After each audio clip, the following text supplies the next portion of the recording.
Okay, my friends, this is a shocker. This could just as easily have happened to me as happened to this guy in Texas. He had a fire in his house. His kids were killed in the fire. The fire investigator said it was arson. He was convicted of the arson, and he was put to death. Now, in the meantime, between the time he was convicted until the time they put him to death, they realized they were wrong.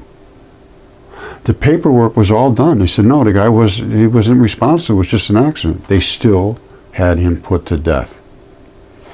John Gresham is the writer of this called Framed. And it's talking about all the people that have been framed, and nobody really cares. Because what happens is, as soon as an expert puts his mark of, this is what happened, they don't turn around. Really, that's what I discovered. I always thought people would look at the evidence and work with the evidence. No, that does not happen. They make a determination, the case has become closed. That's what I found out from the last 15 years. Now this, I'm going to show you a video that goes back 14 years ago. I had a fire here at my house, and my kids live in the second floor, and they would have been consumed by that fire. And that fire originally was considered, for a few minutes, it was considered, suspect. However, thank God, down the road from me a couple of miles. What happened was a bad power glitch that night, and this was known, and the state police barracks down the road from me, a couple of miles down the road, had a fire as well. So between those two things, they realized that there was probably something to do with the power. But the investigator had it all wrong. I'm going to show you why he had it wrong. Now, if that power strip that he blamed it on a power strip. And I said, no, it wasn't the power strip, it was the monitor. Now, if that power strip hadn't been exactly where it was, I would have been in prison for arson. I can almost guarantee you. All right, well, I'm going to show you this. This is the window that you'll see in a second. And I had this whole wall was filled with displays and printers and all kinds of things related to what's called point of sale software development. And so this is my office, and this was my office then. Of course, now it's not doing the same thing, but this was what we were developing, was cameras like this that we had actually, you see that? That's this right here. I don't know if you can see that or not well. All right, in those camera shots, there's all the text of what was being rung up on the cash register, which this was touchscreen, and this was just brand new at the time. We were the first ones, basically, and this was a fabulous system. But once again, social injustice. I wasn't allowed really to bring it forth to its fruition. Sharp, in their world headquarters, had this system to show off their equipment, but because I was just a little guy, it never, well, we got them in Dunkin' Donuts and we had them all over the place, but it was suppressed enough that, you can't get out there unless you really jump in with both feet, and I couldn't do that. And unfortunately, the guy that did all this software development that I worked with never really made any money on it. I felt terrible about it, but what could you do? Anyway, that's what I was developing here in this office, and here's what it looks like. Up over in there, I had my oscilloscope and all kinds of things going on over there. This whole wall was filled up with equipment, and that is the window that I just showed you. And up through that window right there, all up into, you're going to see what happened there, and they're all burnt up. This is my equipment. I had all kinds of tools and everything in here. It was all set up really good for doing what I was doing, and now it's set up pretty good for doing what I'm doing now. So, and of course I had filing cabinets. I had all this stuff. There's my kids, Max and Casey, when they were little. Anyway, this is and they could have been killed in this fire. It was just absolutely, when I tell you the story, it's just stunning. absolutely stunning that nobody was hurt. Okay, this is 14 years ago, a little more than that. And this was the remnants of the fire. And it's a terrible video, but I have it closed captions on, no sound. And I'm going to play this, and you watch what it has to say about this fire. And I will mention things in as we go forward. Here's me with a thing, and I got Darren here, with the guy who worked for me, looking at this videotape. So here goes. You ready? Yep. Okay. All right. This is a whodunit. All right. There's an Acer monitor there. All right. Now here, the Acer monitor was sitting straight up here. This is the window that I originally showed you. This was the source of the fire. Now watch this. So it was sitting right there. And now this whole area is burnt out right here. Because, I'll explain why in a minute. It's where the base was, there's a divot in that wooden plank. All right, so I'm showing this. Now, what's down here, this is the bottom, that was the actual base of the monitor. I'll show it again. You see up here, you see how much fire came out of here? When this happened in the morning, this is directly above where that monitor was. Now, this room is small. And the thing started combusting right here, and it just kept burning and burning and burning, and everything in the room melted. I had statues from when the kids were with the Boy Scouts, and they melted, and so the whole room was hot enough for everything basically that could melted. And then it exploded out the window here. And when I say exploded, when my wife started screaming fire, I looked out the window and I could see a blowtorch going out that window. I mean, literally a blowtorch. That's what I woke up to. And I said, holy smokes. I jumped up. I was still in bed. I jumped up. I ran out to the garage where I stored the hose. I had taken it, rolled it all up and blown it out with air. Everything was fine. And I ripped the door open, ripped the lock right off the door, ran out, grabbed the hose, came around, put it on the spigot. Thank God I hadn't turned off the faucets. And I turned it on like I just went, and it went on so quick, it was just amazing. And I hit this thing with water, and it had already gotten up into the ceiling and the roof up in the attic. Now, my kids sleep up above in that upper space. That would have just gone right through, because they had a pathway to go right up through the attic now. And it would have gone right through there like a forest fire, and my kids would have died. I can't tell you how fortunate this was that I was able to put it out. I just can't even believe it to this day. Now, here goes. This is where it was. You see the fire, most intense spot of the fire was directly above this monitor. So this is me fighting back against the fire investigator. All right? You look closer at the monitor, you see this. What is this? That's a hole in the monitor. You see that? That's a hole in that monitor. Now, I understand electronics. I'm an electronics guy. I know exactly what happened. That monitor, that hole in the back of the monitor, was because of a transistor that locked on. The heat sink could not contain the heat. Once it turned on, it's supposed to turn on and turn off, turn on and turn off. No, it turned on and stayed locked on. And when it did, it created that hole in the back of the monitor. All right. And it actually, all that stuff dribbled down and burnt the base up. Watch, I'll show, see, I'm pointing to that hole right now. All right, you see that hole?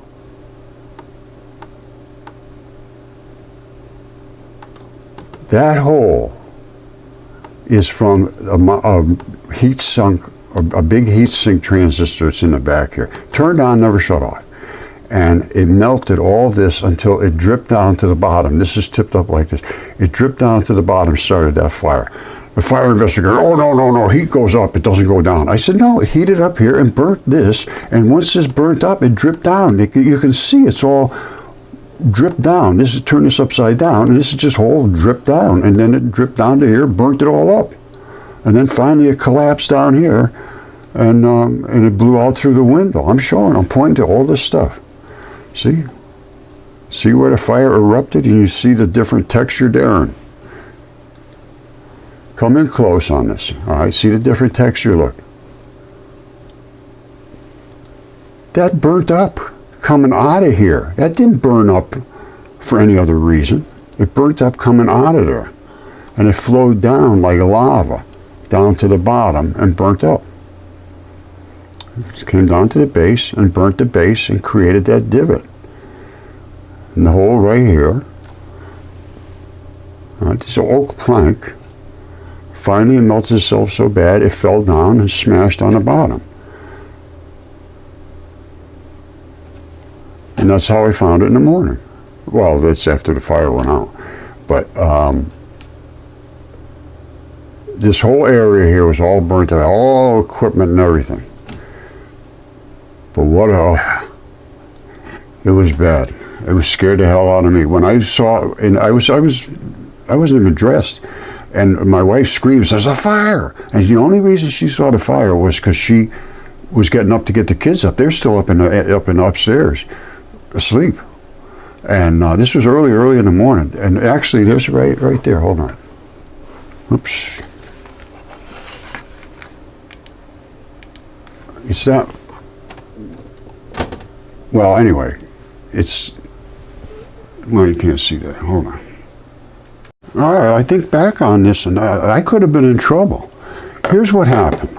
I had a fire here, and this was some of the remains of it, and I'm going to show you in a second, and it was pretty serious.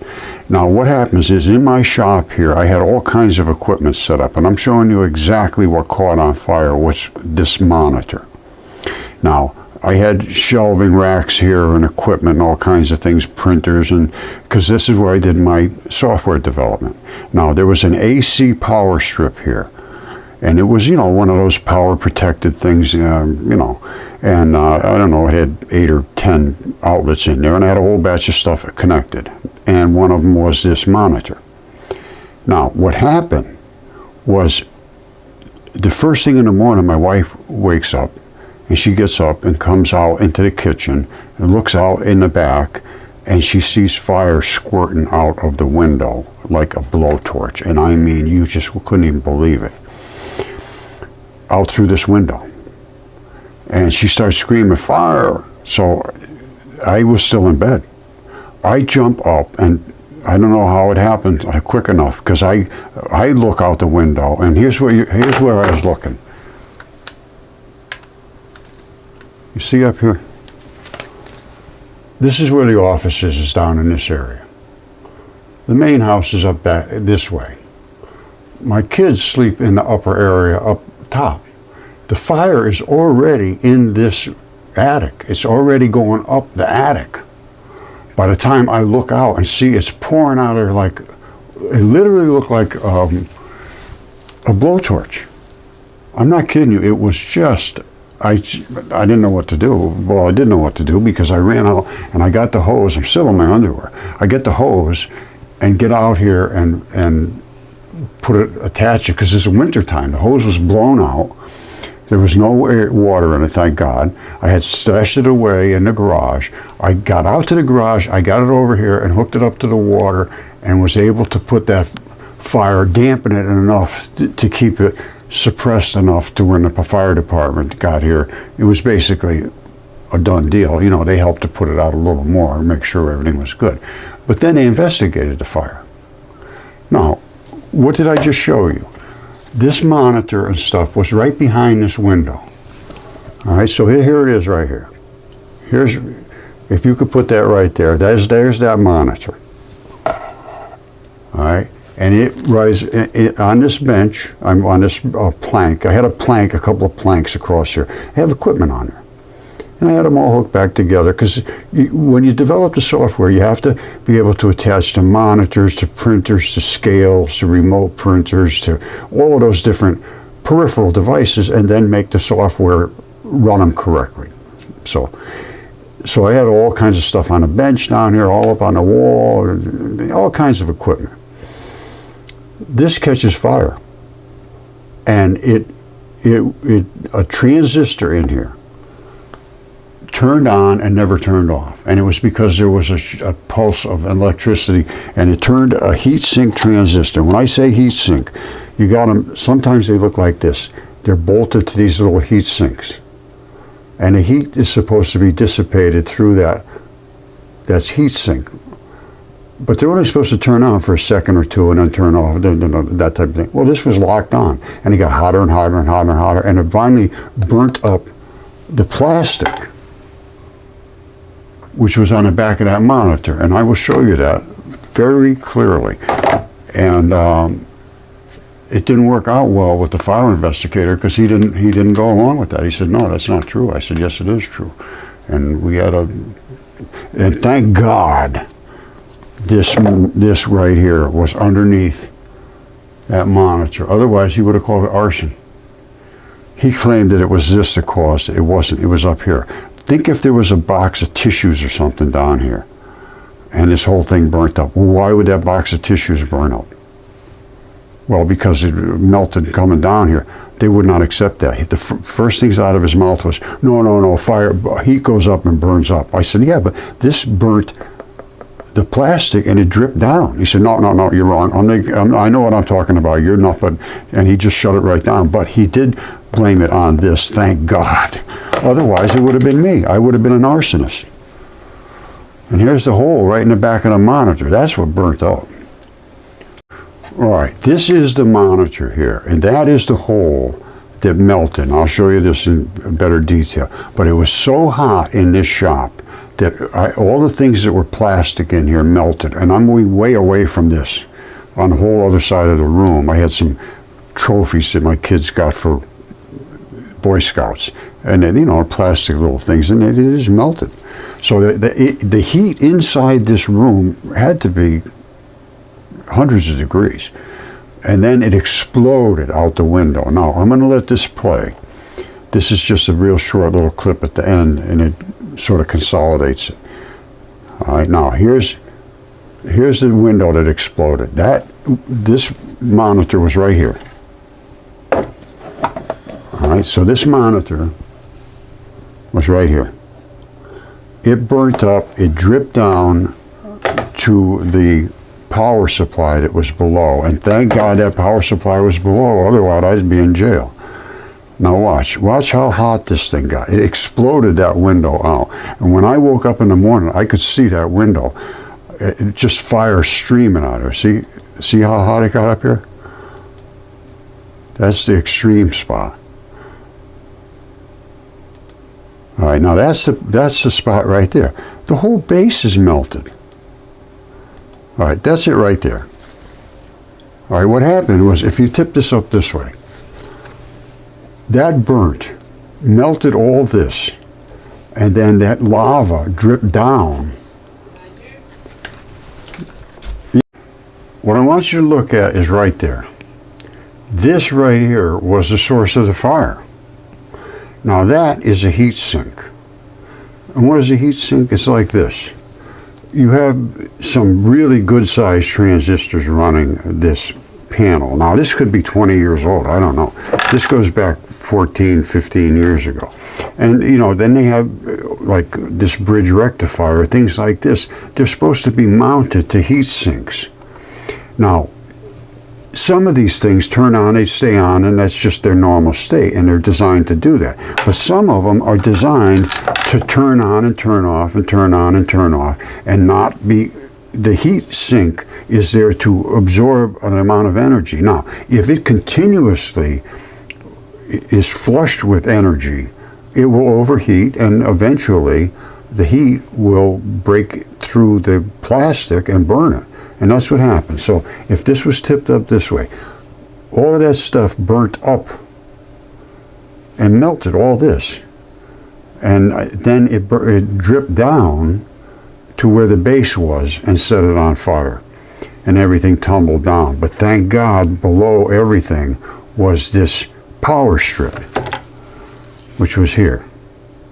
And all of that stuff landed on the power strip. And so they didn't blame me for the fire. They blamed the power strip. It wasn't the power strip. It was the the monitor. Now think about this. What if there was a box of tissue paper here, or some books or something, and they just caught on fire? Books don't catch on fire. Tissue doesn't catch on fire. Somebody had to set the fire. Well, if you get somebody inept, like this investigator that had no clue about electronics, he'd say, yeah, somebody set the fire. This was arson. I would be probably in jail. When I saw that thing this morning, that freaked me out, because even another couple of minutes, my kids would have been gone. And, you know, I live on the first floor. So my wife and I were not upstairs. If that fire had already gotten through and down to their rooms, it would have been all over. We couldn't save them. And I would have been blamed for the fire when it was a defective transistor. All right, I'm just going to play this quickly. It's only a minute or two. Now, don't forget, here's the monitor. Here's the window. There's the monitor. This is the window behind it. That thing went up here and scorched like crazy, and the whole room became so hot, everything melted. It was plastic. Now, I'm going to be talking here. Listen. This. It actually overheated, in my estimation, and at that point, the hole started, and you can see that came up. That wasn't burnt up to this hole. That hole started this fire above. Here's where the fire erupted, and you see the different texture there. And come in close on this. This texture here is burning. That's burning, just like lava. Now, in the upside down orientation, that burnt stuff flowed down to the base and burnt the base and created that divot, which is this hole right here on this oak plank, and finally melted itself so bad that it fell off and landed where it was found in the morning, right like this. Well, not found in the morning, after the fire went out. Now, that dripping came down all over here, and there's another monitor, which is this one. It was up here that was burnt from below. This monitor was not plugged in. This wire was left hanging and not plugged into anything. This was a APC power. All right, well, I suppose that's enough. Well, hold on, let me just go a little further. Power strip. This is the power strip they blamed it on. Thank God it was directly below all of that dripping stuff. And I sort of, I could be a little bit combative.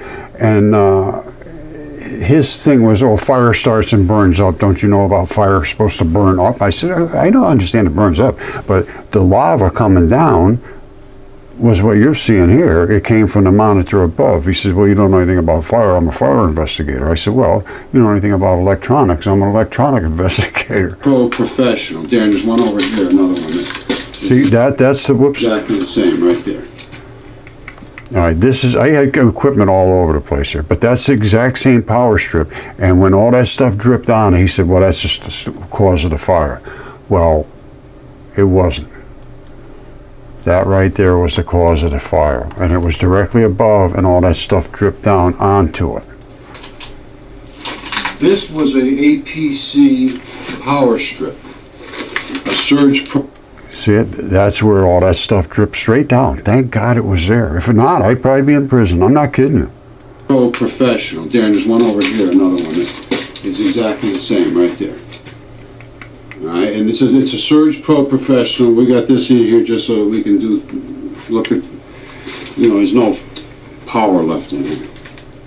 And that's what caused this fire. And it was within seconds of being just devastating. Look at how it was absolutely intense coming out of that window. You couldn't get a blowtorch to go harder. And it went up into the eaves to come down on, and it was in the attic, which goes right into my kids' rooms. And thank God. So that's my feeling, is this monitor was, of course, the cause of the problem. That's what I'm thinking. And I'm telling you, once an investigator or once somebody makes a determination that their livelihood and their credibility hinges on these determinations they make, they don't turn around. It doesn't matter if they're right or wrong. I haven't found one of them yet to turn around. Not a single one. Zero. And with all the evidence I presented to all of these experts and professionals, all I've ever got was, oh, I went to Yale, I went to Harvard, I know about this stuff, I'm an expert, I'm this, I'm that. Well, explain these things that I show. And they say, no, I don't have to explain it because I'm an expert. I don't even know what you're talking about. Well, I know what I'm talking about, and you don't know what I'm talking about. That's a heat sink, my friend, and that's how this thing burnt. Now, like I say, if it hadn't been for that power supply being below, they would accuse me of arson. Because the things just don't erupt into fires. And you could obviously see the source of the fire appeared to be down below, because this had already fallen down. And the power supply was down there just all burnt up. So I could understand his thinking, but he would not even take 1 second to consider the things that I fully understand what I'm talking about, and I am right about this. So anyway, this is a problem. It's a problem across the board. It's systemic. When you get experts, they're experts, and everything that they do depends on them being right. And if they're wrong, it just doesn't seem to matter. They will go right down to the wire to say, no, I'm right. I don't care what you say. We'll figure a way of making me right. And then they'll actually steal your work. In my research, that's what happened right across the board. Everything I've done so far has been taken. If it's been accepted at all, it's been accepted by some big university that I had already given it to. So that's the problem we're up against right now, is the experts will not turn around. This guy, they executed him. And they even knew he was innocent. How they could get away with that? Is there any consequences for these people that pulled his triggers on these guys? It's unbelievable. Absolutely unbelievable. And the guy, and losing all his family, his kids, everything he had, and then they kill him for it. Wow. All right, I'm going to let it go with this. He's saying there is a ton of these cases, and from what I could see in this brief time I did see what he was talking about, he's done a bit of research on this, and he appears to know what he's talking about. And in this one particular case, they executed the guy, and they had on the desk, they knew that he was okay. He was not guilty. And his kids died in this fire. And that's why, when I saw that, I said, holy smokes, that could have happened to me. It literally could have happened to me. In another couple of minutes, if they had gotten into the attic and swept down to their rooms, there's no way we could have saved them. And if that stuff hadn't have dripped down and landed on that power supply, it would have looked like it was arson. And if it could have happened to that guy, it could have happened to me. So these are the things. What do you do about things like this? There's not much you can do. I don't know what to say. But that struck home, I can tell you that. All right, I love you all. Thanks, bye.